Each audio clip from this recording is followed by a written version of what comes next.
Las 48 leyes del poder. Prefacio. La sensación de no tener poder sobre las personas y los hechos nos resulta insoportable. Cuando nos sentimos desválidos, nos sentimos miserablemente mal. Nadie quiere tener poco poder. Por el contrario, todos aspiramos a poseer una cuota cada vez mayor. Sin embargo, en el mundo en el que vivimos en la actualidad, resulta peligroso demostrar demasiadas ansias de poder o actuar abiertamente para obtenerlo.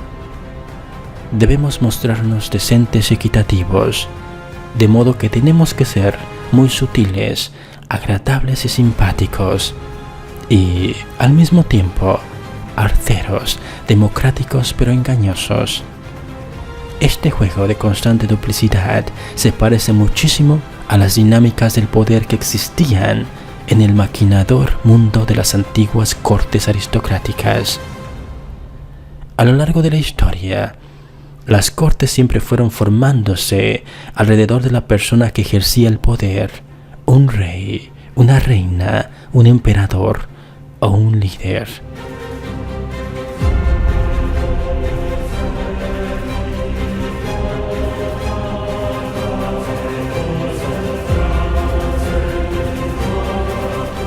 Los cortesanos que componían esa corte se encontraban en una posición particularmente delicada.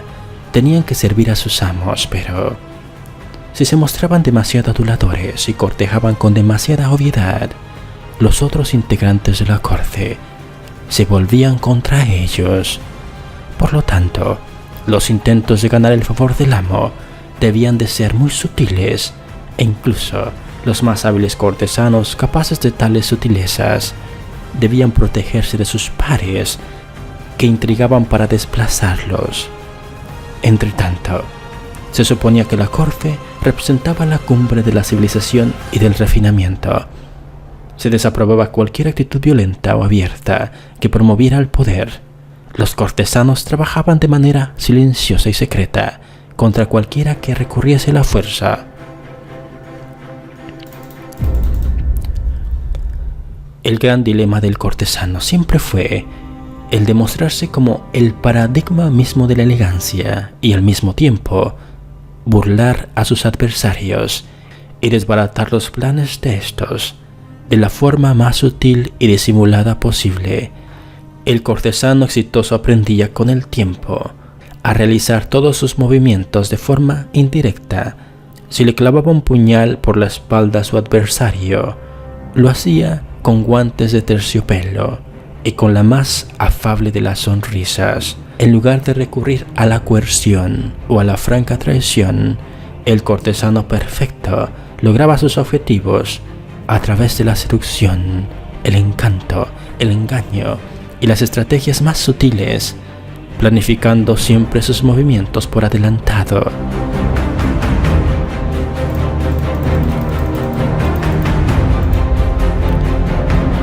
La vida en la corte era un juego permanente que exigía vigilancia constante y agudo pensamiento táctico. Era una guerra civilizada. Hoy en día encontramos una paradoja similar a la del cortesano del Renacimiento. Todo debe parecer civilizado, decente, democrático y logrado a través del juego limpio.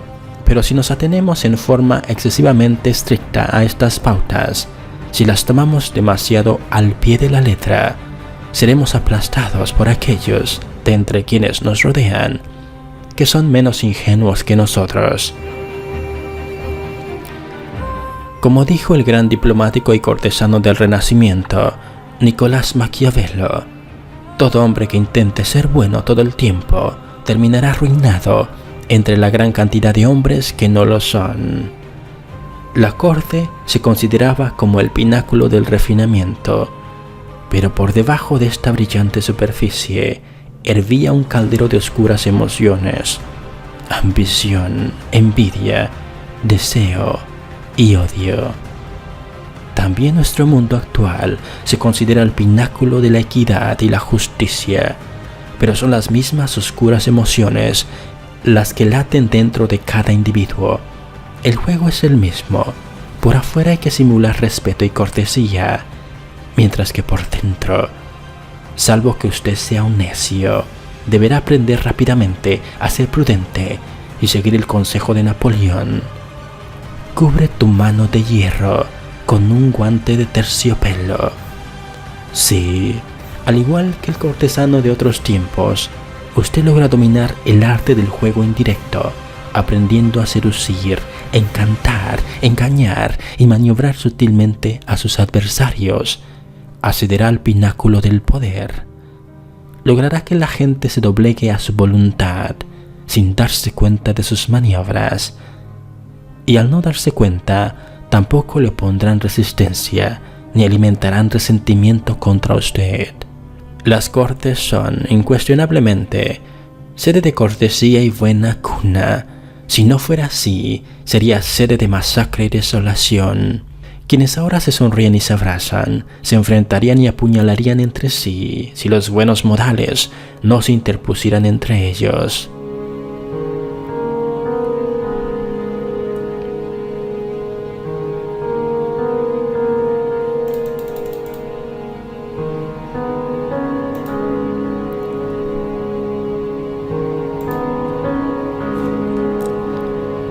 No es en absoluto extraño que los corderos detesten a las aves de rapiña, pero esto no es motivo para condenar a las grandes aves de rapiña por robar corderos. Y cuando los corderos murmuran entre ellos, «Estas aves de rapiña son malvadas», ¿acaso no nos da derecho a decir que todo aquello que sea lo opuesto a un ave de rapiña tiene por fuerza que ser bueno? No hay nada intrínsecamente erróneo en semejante argumento, a pesar de que las aves de rapiña se mostrarán en cierto grado sorprendidas y dirán: «No tenemos absolutamente nada en contra de esos buenos corderos. Por el contrario, la verdad es que los adoramos. Nada más sabroso que un cordero bien tierno». Para algunos, la idea de desarrollar en forma consciente los juegos del poder, aunque se lo haga de manera indirecta, resulta malvada, antisocial, un recuerdo del pasado. Creen que pueden salir del juego comportándose de una manera que no tiene nada que ver con el poder. Es necesario cuidarse de ese tipo de personas porque, mientras hacia afuera expresan esas convicciones, por dentro suelen ser los más adictos participantes del juego del poder. Utilizan estrategias que disimulan con habilidad la naturaleza de las manipulaciones que están ejerciendo. Esos individuos suelen hacer gala de su debilidad y de su falta de poder, como si se tratase de una virtud moral. Pero quienes de veras carecen de poder no demuestran su debilidad con el fin de ganar simpatía o respeto. Cuando se hace marcada ostentación de las propias debilidades, en realidad se está utilizando una estrategia muy eficaz, sutil y engañosa del juego del poder.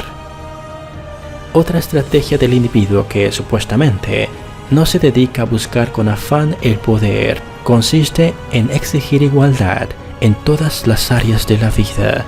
Según esas personas, todos debieran recibir el mismo trato, sea cual fuese su posición y su fuerza. Pero si, para evitar el tinte con que se suele marcar el poder, se intenta a tratar a todos por igual, de modo equitativo, se comprueba que existen personas que hacen determinadas cosas mejor que los demás. Tratar a todos por igual equivale a ignorar sus diferencias y, por ende, elevar al menos capaz y rebajar a quienes se destacan. También en este caso, muchos de los que actúan de esta forma en realidad están haciendo gala de otra de las estrategias del poder, al redistribuir las recompensas a su antojo. Otra forma de evitar el juego del poder es demostrar una absoluta sinceridad, dado que una de las principales técnicas de quienes buscan el poder es el engaño y el disimulo. Cuando se es muy franco, inevitablemente se lastima e insulta a muchas personas, algunas de las cuales optarán por devolver el golpe recibido. Nadie verá esas afirmaciones sinceras como algo por completo objetivo y carente de motivaciones personales. y además estarán en lo cierto. La sinceridad suele ser, en efecto, una estrategia de poder dirigida a convencer a la gente de que se es noble, altruista y de buen corazón. Es una forma de persuasión e incluso de sutil coerción. Por último, quienes afirman no participar en este juego suelen adoptar un aire ingenuo que los protege de las acusaciones de perseguir el poder. También en este caso, es recomendable tener cuidado, dado que el manto de la ingenuidad puede constituir una forma eficaz de fingir y engañar. E incluso, la candidez genuina no se encuentra libre de las trampas del poder. Los niños pueden ser ingenuos en muchos aspectos, pero a menudo actúan a partir de una necesidad fundamental de ejercer el control sobre quienes los rodean. El niño, por lo general, tiene una gran sensación de impotencia en el mundo de los adultos y por lo tanto utiliza todos los medios que se hallen a su disposición para imponer su voluntad. Individuos ingenuamente inocentes pueden estar, sin embargo, comprometidos con el juego del poder y con frecuencia son horrendamente eficaces en él. Dado que no se ven trabados por la reflexión, también aquí, quienes hacen gala de su inocencia suelen ser los menos inocentes. Es posible reconocer a quienes supuestamente se abstienen de participar en el juego de la búsqueda del poder por la manera en que hacen alarde de sus cualidades morales, de su piedad o de su exquisito espíritu de justicia. Pero, puesto que todos tenemos ansias del poder y que casi todas nuestras acciones tienen por objetivo obtenerlo, quienes dicen que no lo buscan solo procuran encandilarnos y distraernos de sus juegos de poder a través de sus aires de superioridad moral. Si se los observa con detenimiento, se comprobará que con frecuencia son los más hábiles de todos cuando se trata de manipular indirectamente a los demás, cosas que algunos hacen en forma por entero inconsciente y de ninguna manera tolerarán que se difundan las tácticas que utilizan a diario.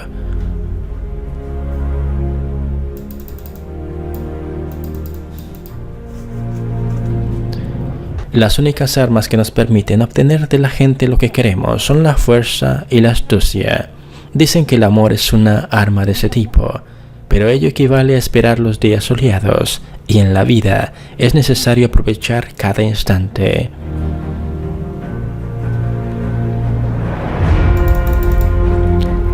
La flecha disparada por el arquero podrá matar o no a una única persona, pero las estratagemas urdidas por el hombre sabio pueden matar incluso al niño en el vientre de la madre.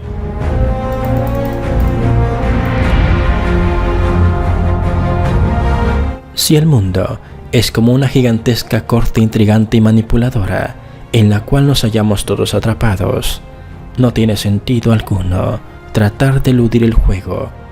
Esto solo nos privará del poder y la impotencia nos hará sentir más desgraciados. En lugar de luchar contra lo inevitable, en lugar de argumentar, gemir y sentirse culpable, es mucho mejor destacarse en el juego del poder. Cuanto mejor sepa manejar el poder, tanto mejor será como amigo, amante, pareja y persona. Al seguir el camino del cortesano perfecto, aprenderá a hacer sentir bien a los demás y se convertirá en una fuente de placer para ellos, que pasarán a depender de sus habilidades y ansiarán su presencia. Dominar las 48 leyes del poder que se presentan en este libro les ahorrará a los demás el dolor que genera el mal uso del poder, que es como jugar con fuego sin conocer sus propiedades. Si el juego del poder es ineludible, es mejor ser un artista que un burdo principiante o un negador. Aprender este juego exige adecuarse a una cierta forma de ver el mundo, a un cambio de perspectiva. Requiere esfuerzos y años de práctica, ya que las aptitudes necesarias no aparecen en forma espontánea. Se necesita dominar ciertas habilidades básicas, y solo cuando las haya dominado, se hallará en condiciones de aplicar con mayor facilidad las leyes que gobiernan el logro del poder.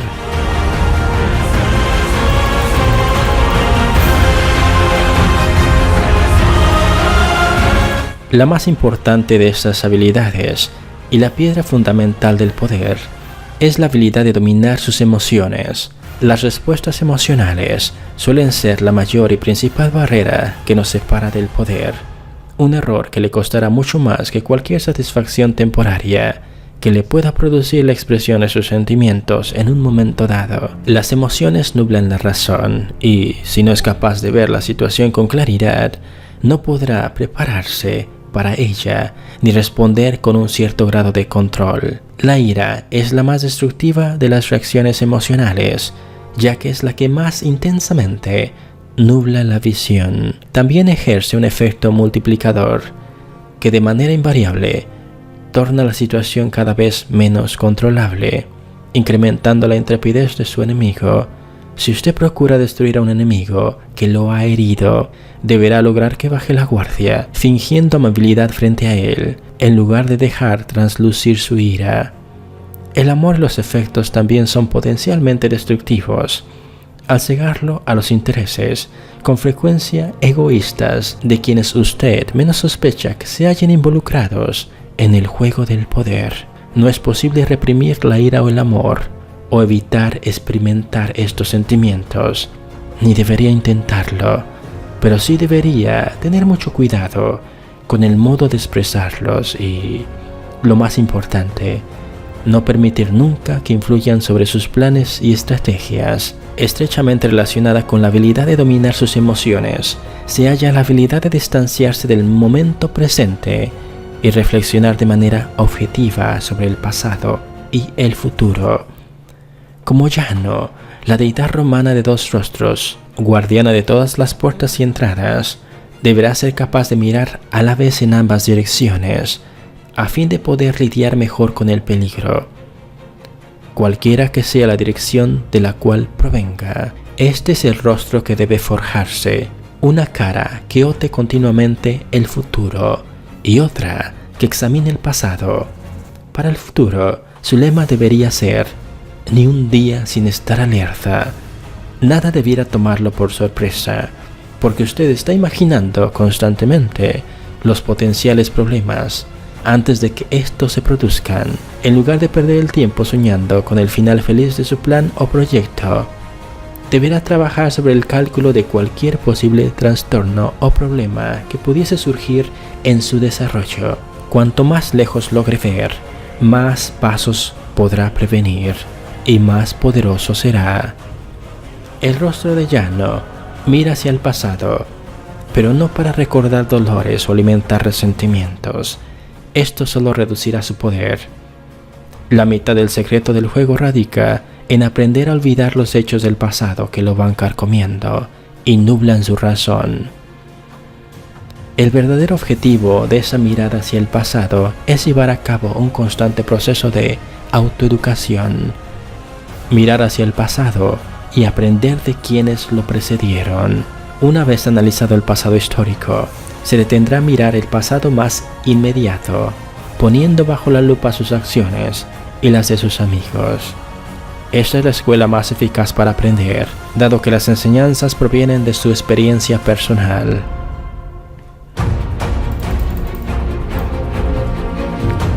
Comience por revisar los errores cometidos en el pasado, sobre todo los que más serios problemas le causaron en su vida.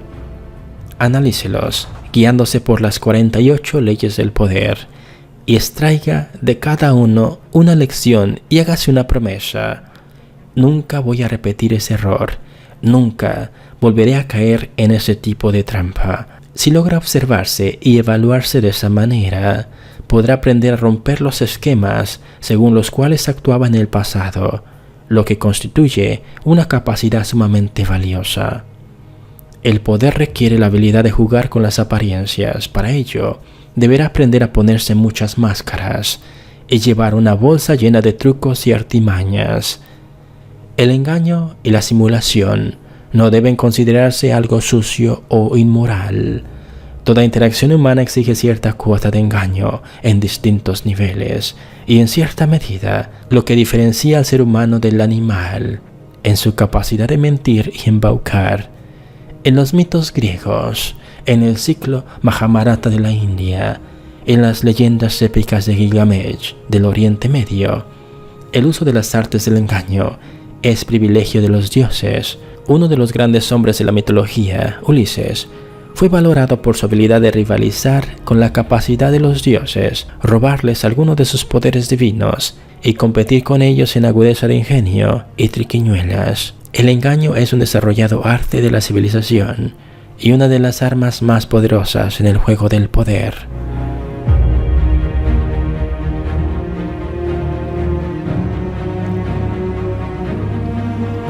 No pude menos que pensar para mis adentros en los engaños, en la gran cantidad y variedad de artimañas, en la diligencia con la que el hombre agudiza su ingenio para engañar a los demás, y de qué manera, a través de esas infinitas variaciones, se embellece el mundo.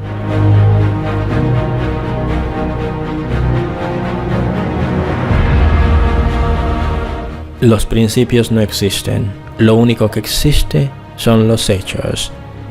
No hay bien ni mal, ya que estos son solo circunstancias. El hombre superior se compromete con los hechos y las circunstancias a fin de dirigirlos.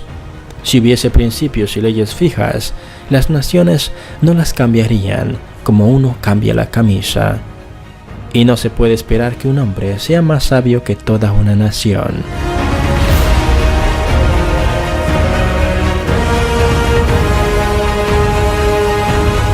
No se puede engañar con éxito si no se toma una cierta distancia de uno mismo, es decir, si no se logra ser muchas personas distintas, llevando la máscara que el día y el momento requieran, con un enfoque de tal flexibilidad frente a todas las apariencias, incluso la suya propia. Perderá gran parte de esa carga interior que lo retiene o limita. Tome su rostro tan maleable como el de un actor. Trabaje para ocultar sus intenciones frente a los demás. Practique el arte de atraer a la gente hacia sus trampas. Jugar con las apariencias y dominar el arte del engaño es uno de los placeres estéticos de la vida y también constituye un componente clave en la adquisición del poder. Si el engaño es la arma más poderosa de su arsenal, la paciencia, en todos sus actos, debe ser su escudo fundamental. La paciencia lo protegerá de cometer crasos y estúpidos errores. Al igual que el control de sus emociones, la paciencia es una habilidad que no surge de forma espontánea, sino que se adquiere. Pero para el caso, nada de lo relacionado con el poder es natural. El poder tiene más relación con lo divino que con el mundo natural.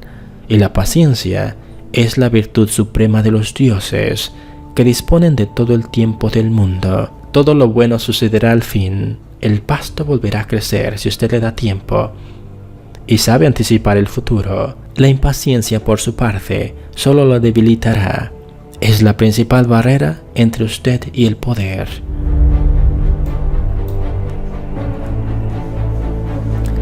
El poder es, en esencia, amoral. Una de las habilidades más importantes que deberá adquirir es la capacidad de aprender a ver las circunstancias en lugar de simplemente el bien o el mal. El poder es un juego.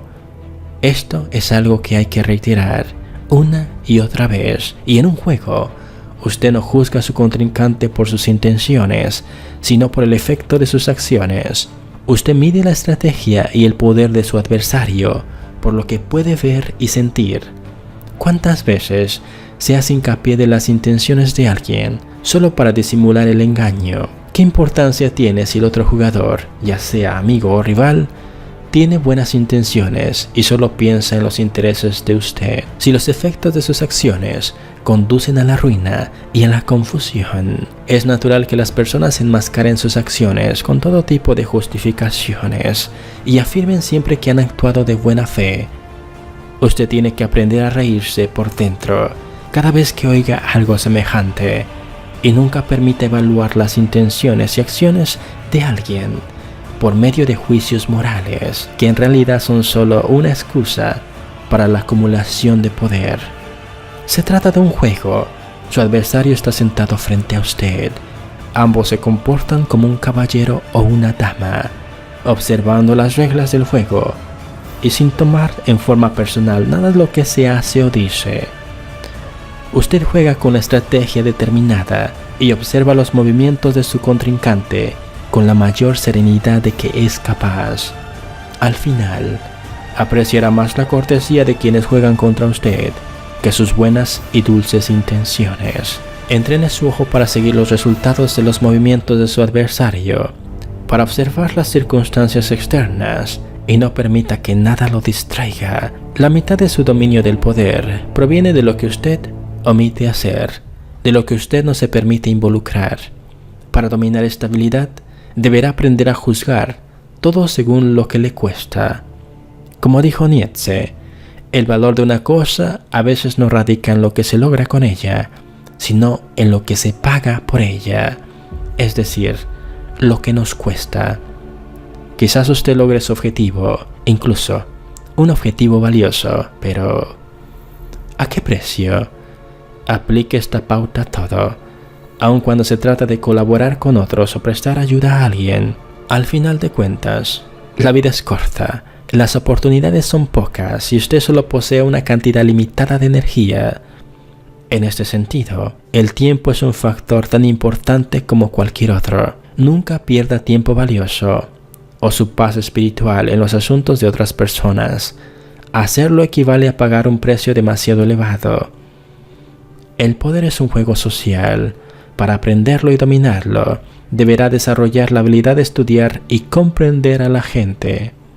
Como expresó Baltasar Gracián, el gran pensador y cortesano del siglo XVII, mucha gente invierte su tiempo en estudiar las características de animales y plantas. ¿Cuánto más importante sería estudiar a la gente con la que tenemos que vivir y morir? Para ser un maestro en el juego del poder, también debe ver a través de la cortina de humo con la que la gente rodea sus acciones. La comprensión de los motivos ocultos de la gente es el conocimiento fundamental para adquirir poder. Le abre puertas a infinitas posibilidades de engaño, seducción y manipulación. El ser humano es infinitamente complejo y usted podrá pasar la vida entera observando a la gente sin comprenderla por completo. De ahí que sea de crucial importancia comenzar su aprendizaje ya mismo. Al hacerlo también deberá tener presente un principio muy importante. Nunca discrimine a quien estudie, ni en quien confíe. Nunca confíe en nadie por completo y estudie a todo el mundo, incluso a sus seres queridos y a sus amigos. Por último, deberá aprender a tomar siempre por el camino indirecto hacia el poder. Disimule su astucia como una bola de billar que carambolea varias veces antes de dar en el blanco. Sus movimientos deberán ser planificados y desarrollados de la manera menos evidente. Al aprender el arte de la acción indirecta, prosperará en las cortes modernas, ya que aparentará ser un paradigma de decencia, y en cambio, será un manipulador consumado.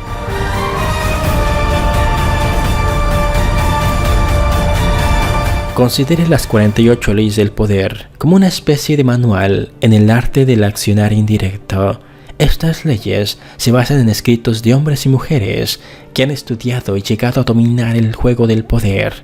Estos escritos abarcan un periodo de más de 3000 años y fueron creados en civilizaciones tan dispares como la antigua China y el Renacimiento italiano.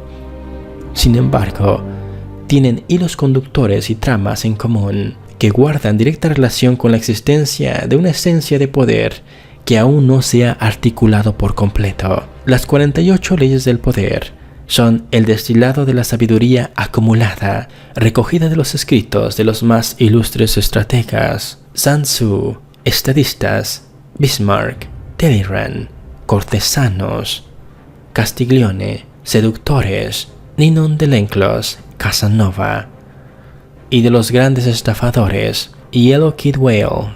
Las leyes se rigen todas por una premisa muy simple: Determinadas acciones casi siempre incrementan el poder del individuo, mientras que otras lo reducen e incluso conducen a su ruina. Estas transgresiones y observancias se ilustran por medio de ejemplos tomados de la historia.